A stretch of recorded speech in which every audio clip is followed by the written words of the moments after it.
Price lord. ఈ దినమున దేవుడిస్తున్న లేఖన భాగము మత్తయి సువార్త 6:26 వచనం చూసుకుందాం. ఆకాశ పక్షుల్ని చూడండి, అవి విత్తవు, కోయవు, కొట్లలో కూర్చుకొనవు, అయినను మీ పరలోకపు తండ్రి వాటిని పోషించుచున్నాడు. మీరు వాటికంటే బహుశ్రేష్ఠులు కాదా? హల్లెలూయా. ఈ వాక్యం వింటున్న ప్రియ దేవుని బిడ్డలారా, ఈ రోజు దేవుడు మనల్ని చూసి మాట్లాడుతున్నాడు. ఏమి తిందుమా, ఏమి త్రాగుదుమా, ఏమి ధరించుకుందామా అని మనం ఎప్పుడు కూడా చింతపడుతూ ఉంటాం. అదే మత్తయి సువార్త 6:33లో ఆయన రాజ్యము, ఆయన నీతి మొదట వెతుకుడి, ఇవన్నీ మీకు అనుగ్రహించబడును అని దేవుడు చెప్తున్నాడు. మనం ఏమి తినాలి, ఏమి త్రాగాలి, ఏమి ధరించాలి అని వస్త్రముల గురించి అయినను, మన ఆహారముల గురించి అయినను, మన నిత్య అవసరాలను గురించి అయినను మనం చింతపడిన అవసరం లేదు.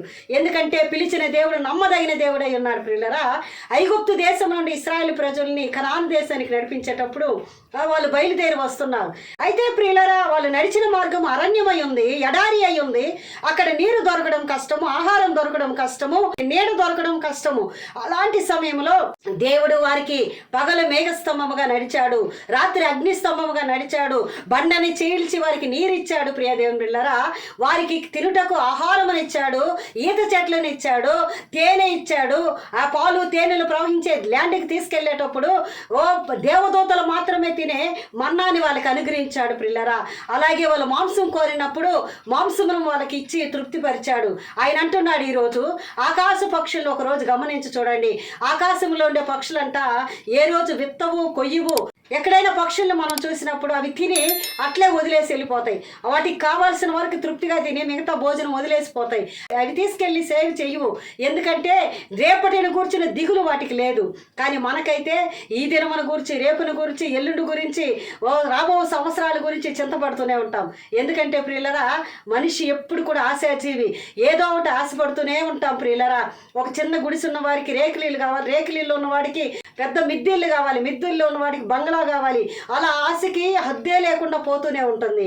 కానీ ఈరోజు దేవుడు నీతో మాట్లాడుతున్నాడు. నువ్వు నిజంగా దేవుని విశ్వసించి ఆయన ఆజ్ఞలను గైకొని ఆయన యొక్క మార్గంలో నిజంగా నడుస్తున్నావా? ఈ రోజు దేవుడు నీతో మాట్లాడుతున్నాడు. దేని గురించి నువ్వు చింతపడకు. అయ్యో పిల్లల భవిష్యత్తు ఏం చేయగలనని నువ్వు చింతపడుతున్నావా? అయ్యో పండగ క్రిస్మస్ వస్తుంది, న్యూ ఇయర్ వస్తుంది, ఏం చేయాలని నువ్వు చింతపడుతున్నావా? ఆహారం గురించి చింతపడుతున్నావా? బిడ్డలకు వస్త్రాలు కొనలేదే అని చింతపడుతున్నావా? భార్య పిల్లల్ని నేను పోషించలేకపోతున్నానని బాధపడుతున్నావా? అయ్యో నాకు గర్భఫలం లేదే నువ్వు చింతిస్తున్నావా? వివాహం కాలేదని చింతిస్తున్నావా?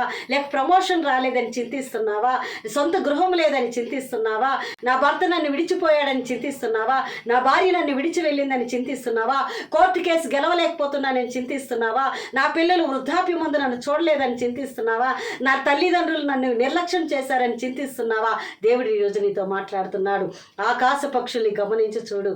ఆకాశ పక్షులు ఏ విధంగా ఫ్రీగా, నెమ్మదిగా, సంతోషంగా ఎగురుతూ ఆహ్లాదకరంగా ఆస్వాదిస్తూ ప్రకృతిని ఉంటున్నాయో, నా జీవితంలో కూడా ప్రియులారా, దేవుడిచ్చిన కొద్దిపాటి జీవితము, బుడగలాంటి జీవితము, ఏ నిమిషంలో మనము ఈ లోకాన్ని విడిచి వెళ్తామో ఉన్నన్ని రోజులు సంతుష్టికరమైన దైవభక్తి గొప్ప లాభ సాధకమై ఉన్నది. కాబట్టి ఉన్న దాంట్లోని తృప్తిగా బ్రతకండి, ఉన్న దాంట్లోని సంతోషంగా బ్రతకండి.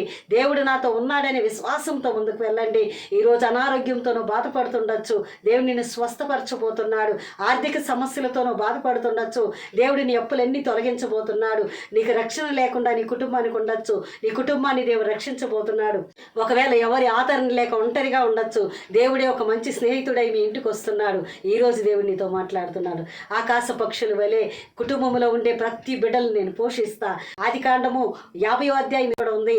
భయపడకము, నేను మిమ్ములను, మీ పిల్లల్ని నేను పోషిస్తానని యోసేపు తన అన్నదమ్ముళ్ళకి వాగ్దానం చేస్తున్నాడు. చెప్పినట్టుగానే ఒక మానవుడు అయ్యుండి కూడా తన అన్నదమ్ముల్ని పోషించాడు. కానీ దేవుడు ఈ రోజు నీతో మాట్లాడుతున్నాడే. ఆ రోజు యోసేపు ఏ విధంగా అయితే తను ఇచ్చిన మాట నెరవేర్చుకొని నిజంగా బ్రతికాడు కదా. సృష్టించిన ఒక మానవుడు ఒక మాటలో నిజంగా ఉన్నప్పుడు నీ దేవుడి నీకు ఇచ్చిన మాటలో నిజంగా ఉండడా? 5 రొట్టెలు 2 చేపల మంది 5,000 మంది తృప్తిగా తిన్న తర్వాత 12 గంపలు ముక్కలు ఎత్తినట్టుగా మనం చూస్తున్నాం.